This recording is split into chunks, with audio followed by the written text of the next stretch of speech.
Se você é alguém que se sente raiva, tristeza, esculhamba com todo mundo, alguém diz uma coisa, você já está respondendo, mas se você é alguém tranquila, vinculada com a decência de princípios e propósitos, se você é alguém pacificado, se você é alguém que procura ser digno, aí seu espírito, nesse caso, estará livre para continuar a vida dele enquanto você está aqui e ele lá.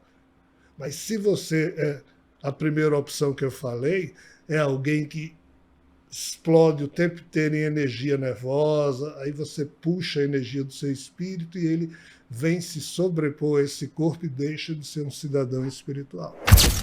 O espírito, na sua essência, ele é o que nós chamamos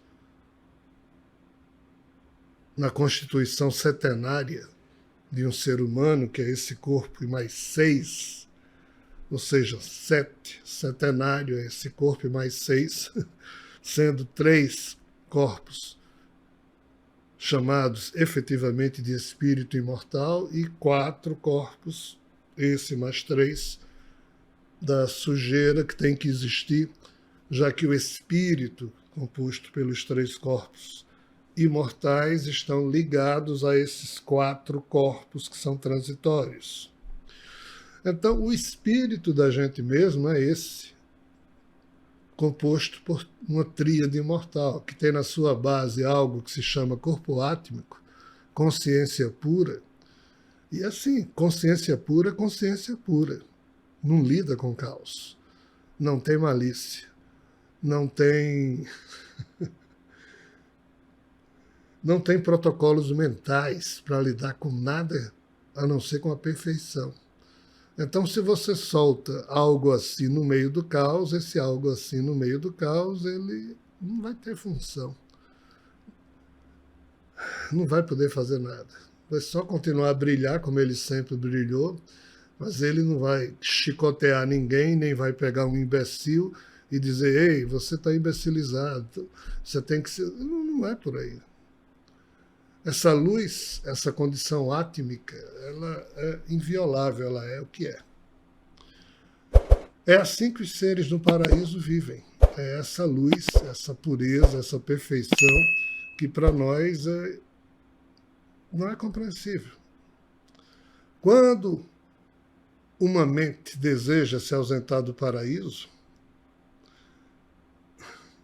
e isso aconteceu, essa consciência particularizada tomou desse corpo átmico e investiu daquilo que a gente chama das 2 vestimentas básicas, chamado corpo búdico, ou corpo manásico, ou vestimenta emocional, vestimenta mental.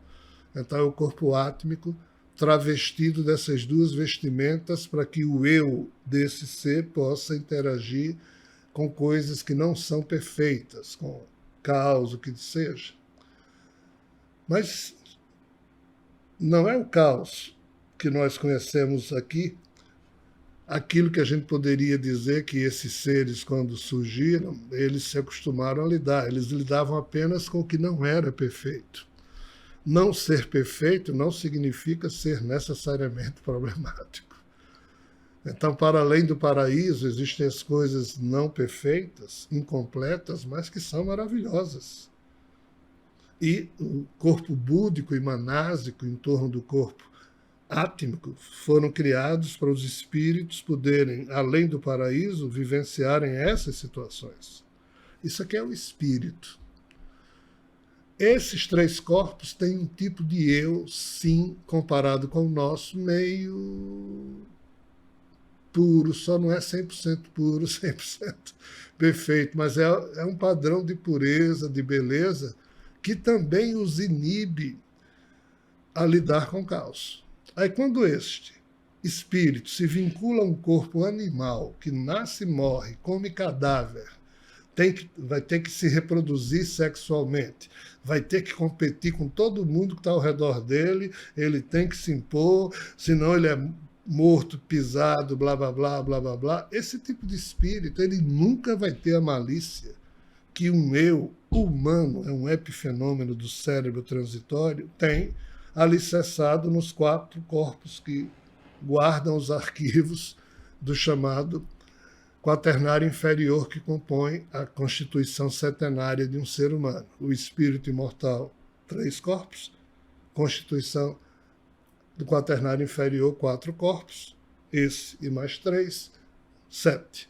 Esses 4 aqui são sujos dos arquivos comuns à criação problemática na qual nós existimos. Então, o espírito da gente, quando está desencarnado, ele não passa por transformações.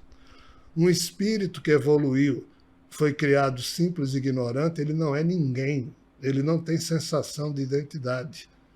Ele vai pelos reinos existenciais de rocha, vegetal, aí quando começa a ter vidinhas no reino animal, tem almas coletivas, algumas espécies animais irracionais, outras têm alma individualizada.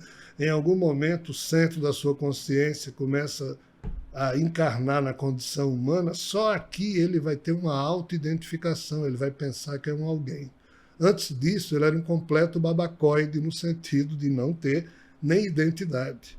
E mesmo quando ele começa a ter identidade, esse processo de assimilar a malícia da condição humana, da condição animal racionalizada, isso demanda muito tempo até atingir um equilíbrio.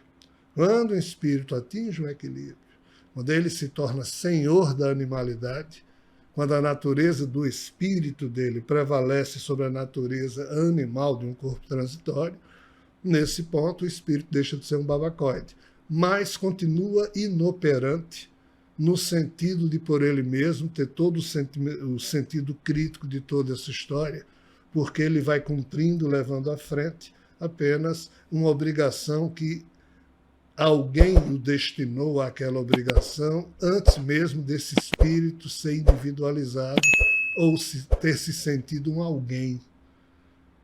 Não é fácil entender, mas é exatamente isso. Então, os espíritos da gente são meio fracoides, meio assim, são comparados com a força primitiva que o ser humano tem. O eu do espírito que me anima é sempre mais do que o eu das nossas personagens humanas. Quando esse corpo morre, esse eu humano ele deve se enfraquecer um pouco para poder ser absorvido pelo espírito. Se ele levar todas as suas necessidades primitivas para o mundo espiritual, ele ferra com o espírito dele. Aí isso vai ser um problemaço para lá. Então, o que é que seu espírito está fazendo na erraticidade enquanto você está encarnado depende da sua condição e da condição dele. Se você é alguém que sente raiva, tristeza, esculhamba com todo mundo, alguém diz uma coisa, você já está respondendo, mas se você é alguém tranquila, vinculada com a decência de princípios e propósitos, se você é alguém pacificado, se você é alguém que procura ser digno, aí seu espírito, nesse caso, estará livre para continuar a vida dele enquanto você está aqui e ele lá. Mas se você é a primeira opção que eu falei, é alguém que explode o tempo inteiro em energia nervosa, aí você puxa a energia do seu espírito e ele vem se sobrepor a esse corpo e deixa de ser um cidadão espiritual. Então, assim, tudo depende do marco vibratório do eu espiritual e do marco vibratório do eu humano quando ele está encarnado. Quando esse corpo humano morre e o eu humano é colecionado pelo eu espiritual, vai depender dos arquivos e das marcações que o eu espiritual coleciona de todas as suas vidas. Ele pode ser um espírito evoluído, consciente, ou alguém meio retardado, que vai cumprindo as encarnações, produzindo os eus humanos de acordo com o karma negativo que ele tem. Não pensa em nada diferente disso, porque não tem marco vibratório nem padrão para sair desse 8 kármico. Já os livres continuam encarnando porque querem porque têm afetos no mundo e voltam para ajudar, e por aí segue a coisa.